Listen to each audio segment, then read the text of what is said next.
사랑하는 성도 여러분, 2024년 12월 구주 강림 주일 두 번째 주일입니다. 구주 강림절은 성탄절 전 4주간으로 예수님의 성탄과 다시 오심을 기다리는 교회력이 시작하는 절기입니다. 2024년 한 해 동안 우리에게 베푸신 하나님의 은혜와 사랑과 축복을 감사하며 구주 강림절을 맞이합시다. 그리고 하나님은 우리에게 주신 말씀을 살펴보고 기쁘고 행복하고 감사하며 귀하고 복된 날들을 보내시기를 예수님의 이름으로 축복합니다.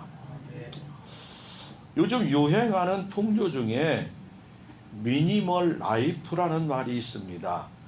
이것은 꼭 필요한 것만 적게 소유하는 삶을 말합니다. 젊은이들이 연애와 결혼과 출산 등을 그리고 인간관계를 포기하는 모습이 보입니다. 소위 N4 세대라고 등장을 합니다. 이것은 자발적인 포기라고 말을 하지만 젊은이들이 삶에서 소중한 것을 너무 많이 포기하고 있어서 안타까운 말입니다. 그런데 정작 포기할 것은 포기하지 않는 모습입니다. 많은 사람이 자신의 평안과 물질과 사회적 성공 등은 열심히 추구를 합니다. 그러나 포기를 해야 할 것도 있음을 우리는 잘 압니다. 성도인 우리가 세상의 허무한 것을 포기하게 될 때 하나님 아버지의 뜻과 섭리를 품을 수가 있습니다. 하나님을 아버지라고 모시려면 우리의 것을 내려놓아야 합니다. 내 주장과 나만의 논리와 확신을 포기하고 하나님의 말씀에 순종해야 합니다. 그러면 우리를 붙들어 주시는 하나님의 능력과 역사함을 경험하게 됩니다. 대부분 운동을 시작하면 대부분의 여러 가지 운동이 있어요. 그런데 제일 처음에 가면 무엇을 시키냐면 내 몸에서 힘을 빼는 운동을 합니다. 그 중에 우리 성도들도 아마 수영하는 분들이 계시겠지만 수영을 처음 배우게 되면 물에 가면 두려워서 아무것도 할 수가 없어요. 근데 가장 처음 중요한 것이 몸에서 힘을 빼고 팔과 다리에 힘을 빼고 얼굴을 물에 담그라고 합니다. 그리고 가만히 있으면 저절로 뜹니다. 수영이 어려워요. 물론 힘들고 오래 가려면 더 많은 능력이 하지만 물에 뜨는 방법은 간단해요. 그냥 얼굴을 담고 온몸에 힘을 빼면 저절로 몸에 뜨게 되어 있습니다. 얼굴을 담기 싫으면 뒤로 돌아서 그냥 누워있는 상태에서 머리만 물에 닿고 팔과 힘을 쭉 빼면 물에 뜨게 되는 겁니다. 그 다음에 이제 손을 움직이고 그 다음에 발을 차노하면 그것이 이제 준비 연습이 되면 훈련이 되지요. 중요한 것은 몸에 힘을 주는 순간에 빠집니다. 머리에 힘을 주거나 팔에 어떻게 하려고 호우적거리면 오히려 물에 빠지는 것입니다. 힘을 빼는 것이 물에 내 몸을 맡기는 역할을 하기 때문에 그렇습니다. 성도인 우리도 내 힘을 빼야 하나님의 능력의 역사가 일어나는 줄 믿으시기를 바랍니다. 과일나무에서 좋은 열매를 수확하기 위해서는 나쁜 열매를 솎아냅니다. 또 불필요한 열매는 솎아냅니다. 저는 사과나무를 키는데 몇 년 있다 보니까 정말 탐스러워요. 정말 아까워. 그렇게 꽃을 솎아내고 열매를 솎아내도 그렇게 근데 예누리 없이 한 가지에 한 송이에서 사과가 2개 붙어 있으면 그 중에 아무리 이뻐도 하나는 떼어냅니다. 그래야 나머지 사과가 아름답게 토실토실하게 잘 되는 것을 보았습니다. 그렇듯이 하나님의 뜻과 무관한 행동을 골라서 우리는 제거해야 됩니다. 버려야 됩니다. 하나님만 바라보고 집중해서 하나님이 명하신 길로 행하는 승리의 비결을 우리에게 말씀하고 있습니다. 사랑하는 성도 여러분, 바울 사도와 실라의 일행은 선교 역사를 통해서 인간의 연약함과 무능한 능력을 보여주시는 모습입니다. 그런데 하나님의 섭리와 뜻을 분명하게 오늘 본문에 통해서 나타나고 있습니다.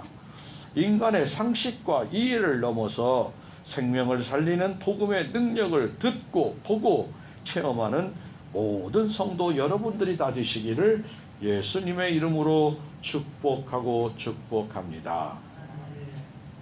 바울 사도와 실라와 같은 성도는 첫 번째로 따라합니다. 복음을 전하다가 억울한 일을 당해도 감사합시다.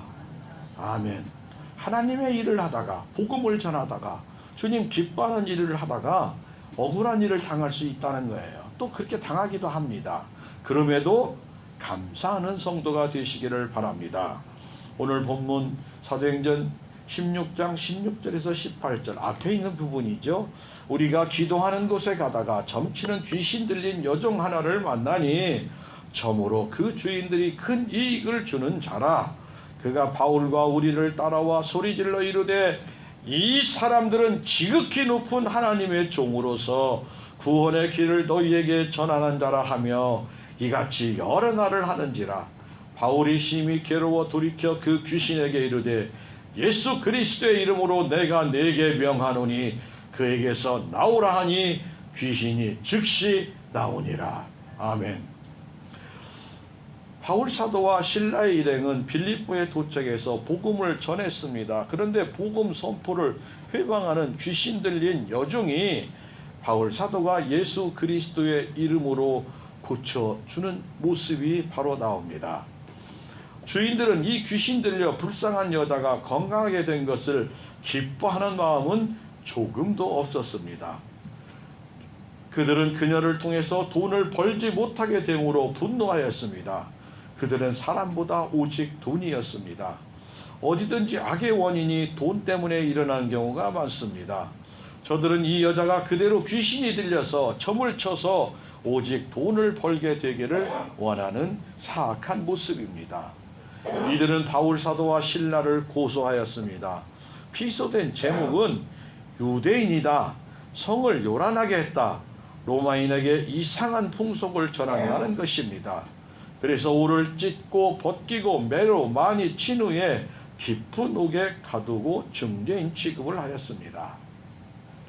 바울 사도와 실라에게 자세히 이유도 묻지 않고 착고를 차고 감옥에 갇힙니다. 착고는 로마인들에게 고문도구로서 2개 이상의 구멍이 있어 다리를 넓게 벌리게 해서 죄수를 힘들게 고통을 주는 모습입니다. 어느 한 사람이 길을 가다 어르신을 마주쳤습니다. 이 사람은 혹시 자기를 기억하는지 어르신께 물어봅니다.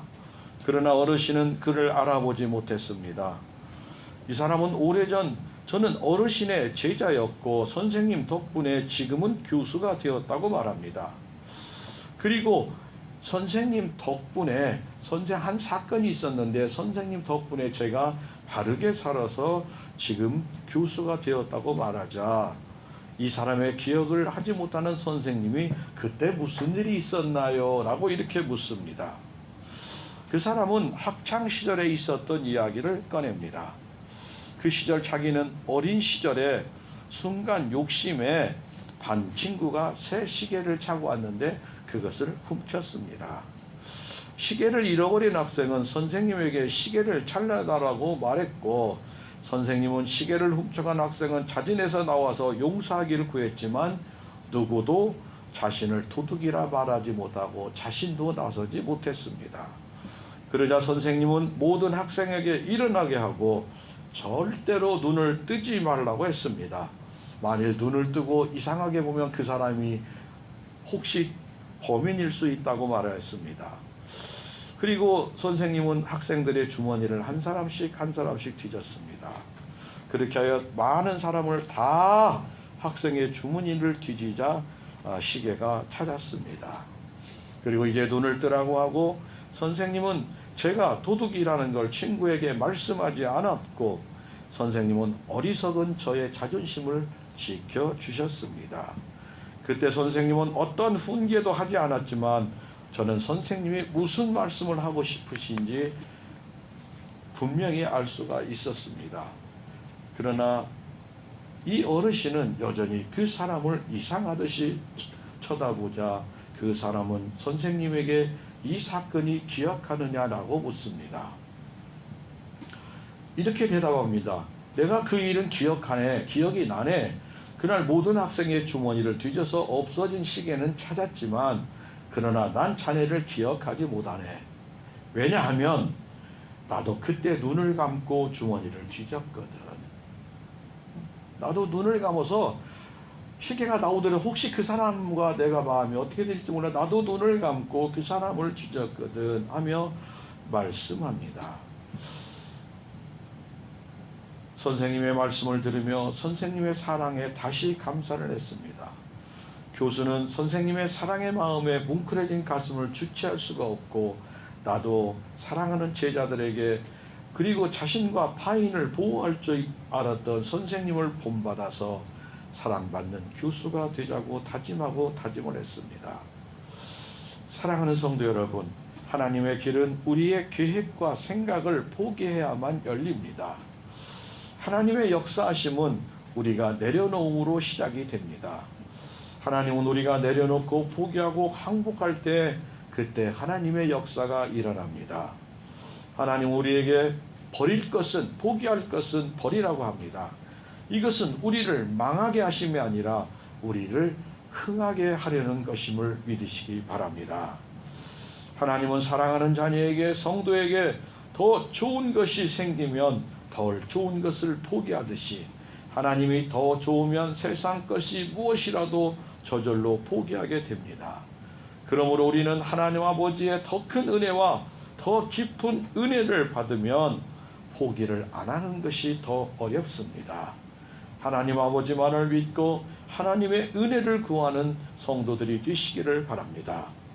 사랑하는 성도 여러분, 귀신 들려서 어려움 당하는 여인을 오직 예수님의 이름으로 귀신을 쫓아낸 것이 죄가 되어서 매를 맞고 감옥에 간 바울 사도와 실라의 모습, 어떤 환경에서 복음을 붙들고 믿고 전파한 바울 사도와 실라처럼 우리도 진리의 복음을 믿고 전하는 충성하는 귀하고 복된 성도 여러분들이 다 되시기를 예수님의 이름으로 축복하고 축복합니다.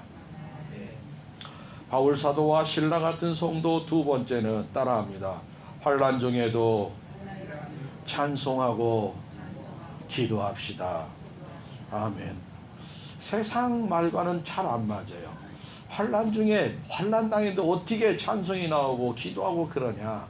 환난 중에는 슬퍼하고 어려워할 수 있는 모습이지요. 한밤중에 바울과 실라가 기도하고 하나님을 찬송하며 죄수들이 듣더라.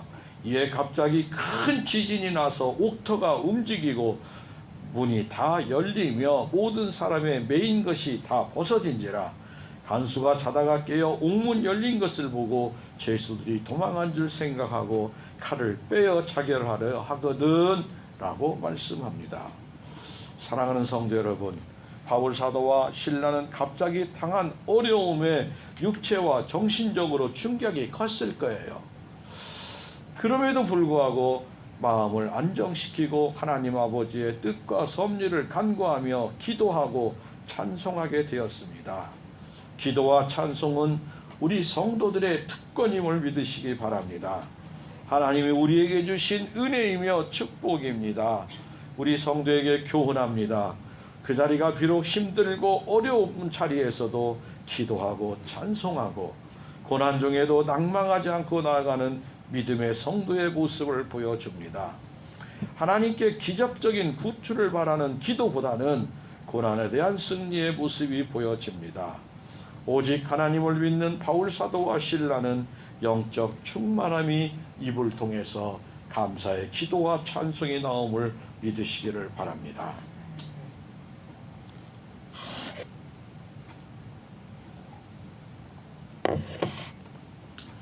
한 사람이 있습니다. 요즘 학교 교육이 무척 힘들다고 말합니다. 교수, 선생님도 학생들도 다 그래요.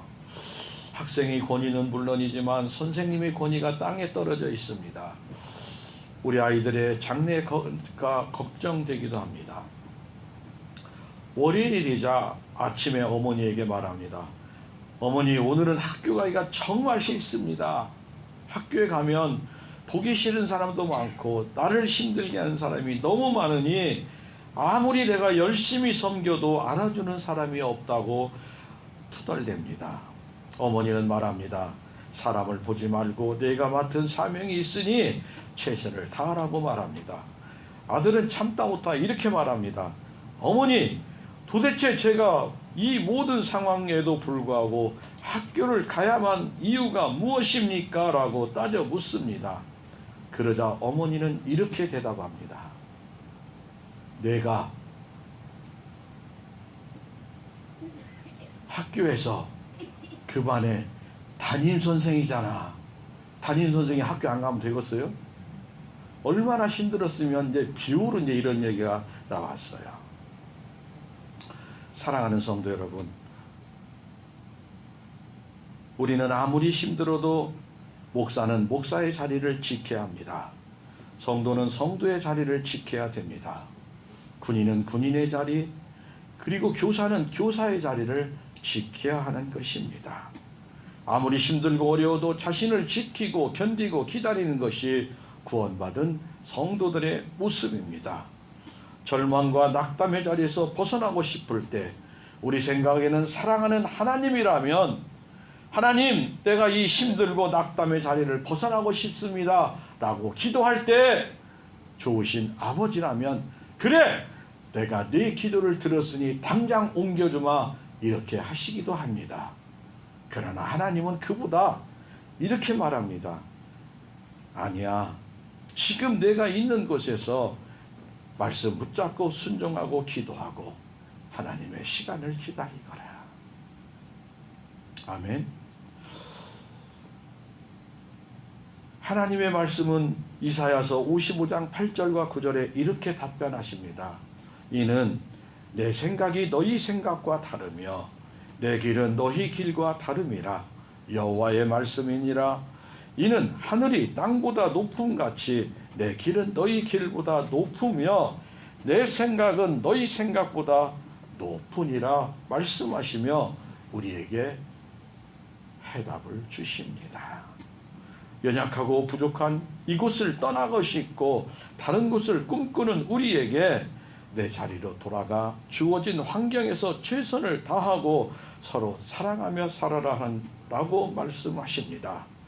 환경의 처지가 어렵고 힘들어도 성도이며 자녀인 우리는 하나님 아버지의 뜻과 섭리에 순종하고 감사하며 있어야 합니다. 하나님의 사명과 복음을 전파만 생각했던 바울 사도와 실라는 고난의 한밤중에 기도하고 찬송하였습니다.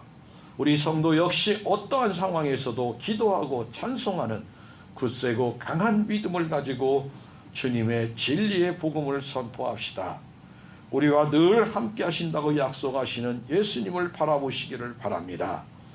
이 약속의 말씀을 붙잡고 오늘도 지키고 견디고 잘 기다리는 복된 성도들이 다 되시기를 예수님의 이름으로 축복하고 축복합니다.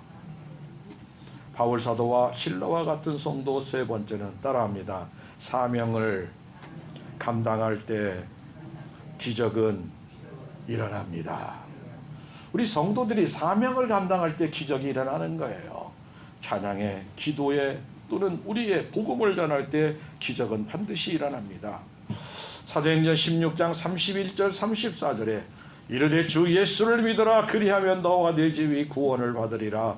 주의 말씀을 그 사람과 그 집에 있는 모든 사람에게 전하더니 그 밤 그 시각에 간수가 그를 데려다가 그 맞은 자리를 씻겨주고 자기와 그 온 가족이 다 세례를 받은 후 그들을 데리고 자기 집에 올라가서 음식을 차려주고 그와 온 집안이 하나님을 믿음으로 크게 기뻐하느니라. 사랑하는 성도 여러분, 바울 사도와 실라가 기도하고 찬송할 때 하나님의 역사하심으로 큰 지진이 나고 옥터가 움직이고 옥문이 열리며 죄수들이 결박이 풀리는 기적이 나타났습니다. 성도인 우리가 기도하면 하늘문도 열리고 우리를 묶고 있는 모든 결박이 풀어질 줄로 믿습니다. 사단의 권세가 끊어질 줄로 믿습니다. 죄의 결박이 풀어지고 하늘문이 열리게 됩니다. 옥문이 활짝 열려 도망갈 수 있는 기회가 주어졌는데 바울 사도와 실라는 물론 죄수들도 도망가지 않고 그대로 있는 모습은 사실 지진보다 더 큰 기적 중의 기적입니다. 촛불의 사명은 자신의 몸을 태움으로 어둠을 몰아내는 데 있습니다. 성도인 우리는 구원의 영광이나 빛이 될 수는 없습니다. 복음을 선포를 할 때 말씀이 그 영광의 하나님의 가정과 이웃과 세상에 선포하면 나머지는 하나님의 뜻과 섭리로 역사하시고 구원하십니다.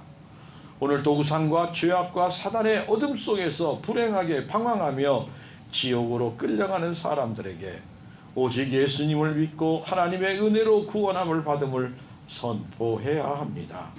이것이 우리의 사명이며 신앙 고백임을 늘 기억하시기를 바랍니다. 사랑하는 성도 여러분, 간수들이 엄청 놀랐습니다. 자신들이 때리고 착고를 채웠는데 옥문이 열렸는데 죄수들과 그 자리에 태연히 앉아 있습니다. 간수는 바울 사도와 실라를 하나님의 사자로 알고 구원의 길을 묻습니다. 바울 사도는 간수의 물음에 근본적인 해답을 합니다. 첫 번째로 예수님만 주님이라는 것, 두 번째로 영적 구원을 받으라는 것, 셋째로 구원의 주권은 오직 예수님을 믿으면 된다고 말합니다. 구원의 길을 가족에게 전할 때 건전한 가족을 이루는 것이, 구원을 받는 것이 하나님의 사랑받는 성도의 당연한 의무입니다. 바울과 실라는 매맞은 상처를 치료하지도 않은 채 복음을 선포했고 좋은 기회를 잃지 않고 가족과 그 가족을 구원하는 복음을 전했습니다. 오직 예수 그리스도의 복음이 선포되고 성령님의 역사함으로 간수와 온 가족은 구원을 받고 세례를 받고 음식을 차려주고 하나님을 크게 기뻐하였다라고 기록하고 있습니다. 섬기는 삶이 축복이다라는 글이 있습니다. 한번 따라하겠습니다. 섬기는 삶이 축복입니다. 노래가 있다는데 노래 들어보셨나요? 가사를 불러보면 알 수 있을까요? 하늘에서 천사가 내려와 찾아와 같이 가자고 했는데 60 되신 분은 지금 안 계신다고 하세요. 이렇게 말합니다. 70 되신 분은 지금 아직 이르다고 말하세요. 라고 말합니다. 77세 되신 분은 지금 인생을 즐기고 있으니 다음에 오세요. 라고 대답을 합니다. 80세가 되신 분은 아직 할 일이 많이 남아있다고 말하고 88세가 되신 분은 쌀을 좀 더 먹고 간다고 말합니다. 90세가 되신 분은 서두지 말라고 말하며 99세 되신 분은 알아서 때가 되면 스스로 갈 테니 라고 각각 대답합니다. 성도 여러분들은 천사가 와서 지금 가자고 하면 뭐라고 대답하시겠습니까? 뭐라고 대답하시겠습니까? 이 글은 서울 종암동에 있는 노블레스 타워라는 그 건물의 대리석 벽에 있는 내용인데 뭐 비슷한 노래가 있는 것 같아요. 뭐라고 옛날에 한번 누가 부르던데 저는 잘 기억 못하겠어요. 대부분의 사람들은 죽을 때 세 가지를 후회하며 죽는데 우리 성도들은 그러지 않기를 원합니다. 첫 번째로 베풀지 못했다. 내가 좀 더 나눴으면, 내가 그때 가족을 좀 돌아봤으면, 형제를 좀 돌아봤으면 원수 척 안 지고 좀 더 잘 살았을 텐데 베풀 것. 두 번째는 좀 참을 것. 내가 그때 한 번만 참았으면 싸움 안 했을 텐데, 이절 안 했을 텐데, 화 안 내고 그냥 그랬을 텐데 참을 것. 좀 참는 훈련도 하시기 바랍니다. 세 번째는 내가 시간 좀 행복하게 살 걸. 그것은 시간 기분을 자꾸 좋게 하시기 바랍니다.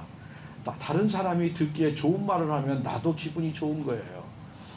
옆에 막 어떤 사람이 자꾸 불평하고 원망하고 짜증내면 나도 괜히 기분이 안 좋아져요. 여러분도 기분 좋은 말, 옆에 사람 보시고 아이고 행복해 봅니다. 아이고 얼굴이 참 좋으시네요. 아이고 하나님의 은혜입니다. 참 예수님 닮으셨네요. 좋은 말 많이 해서 서로 기분이 좋고 행복하게 살아가시기를 바랍니다. 우리도 후회 없는 삶을 위해서는 매일같이 의미가 있고 가치 있게 베풀고 참고 그리고 행복한 말로 살아가시기를 바랍니다. 성도인 우리가 아직 가족과 세상과 복음을 모르는 자들에게 복음을 전하고 세상의 사람들에게 섬김과 돌봄을 조금만 더하고 천국에 가겠습니다. 아멘. 천사가 왔을 때 딱 김장 안에서 못 가 그러지 말고 내가 하나님의 사명을 좀 더 잘 감당하고 행복하게 있다 가겠습니다라고 대답하면 우리의 삶이 최소 998834가 될 줄로 믿으시기 바랍니다. 99세까지는 최소 사신다는 거예요. 그때 가서 다시 또 생각해보게. 그것도 팔팔하게 살자는 거예요. 병에 있어서 아파서 있으면 아무 의미 없어. 998834 3일 정도 주변 영려고 4일 되는 날 천국에 가. 그것도 1차적으로 그때 가서 다시 하나님 연장시키면 더 계시기 바랍니다. 성도인 우리가 반드시 부활할 것을 믿고 살아야 하며 이미 영생하고 있는 자같이 살아야 합니다. 그래서 성경은 데살로니가전서 4장 14절에서 17절에 이렇게 말씀합니다. 우리가 예수께서 죽었다가 다시 살아나심을 믿을진대 이와 같이 예수 안에 사는 자들도 하나님이 그와 함께 데리러 오시리라. 아멘. 우리 말하는 거예요. 지금 하나님이 우리를 데리러 오시는 줄 믿으시기 바랍니다. 우리가 주의 말씀으로 너희에게 이것을 말하노니 주께서 강림하실 때까지 우리가 살아남은 자도 자는 자보다 결코 앞서지 못하리라. 그게 살아있으면 죽었던 사람이 먼저 부활한다는 거예요. 그 다음에 우리 부활인 줄 믿으시기 바랍니다. 주께서 호령과 천사장의 소리와 하나님의 나팔 소리로 친히 하늘로부터 강림하시리라. 살짝 안 하고 주님께서 큰 소리 치고 천둥 소리 치고 온 세상이 다 알게 그렇게 오시는 줄 믿으시기 바랍니다. 그리스도 안에서 죽은 자들이 먼저 일어나고 그 후에 우리 살아남은 자들도 그와 함께 구름 속으로 끌어올려 공중에서 주를 영접하시리니 그리하여 우리가 항상 주와 함께 있으리라 라고 약속합니다. 우리 모두 주님 만나는 그 시간 다 함께 만나시기를 예수님의 이름으로 축복합니다. 사랑하는 성도 여러분, 하나님의 자녀이며 성도인 우리가 매사에 최선을 다합시다. 복음은 우리의 상식과 이해를 뛰어넘습니다. 어떠한 상황에서도 복음만이 생명이고 사명이고 영원한 진리임을 굳게 믿고 사명을 감당합시다. 하나님 아버지의 은혜와 풍성한 사랑으로 살아가는 우리 부림교회와 귀하고 복된 성도 여러분과 가정과 자녀 자손들이 다 되시기를 예수님의 이름으로 축복하고 축복합니다. 아멘.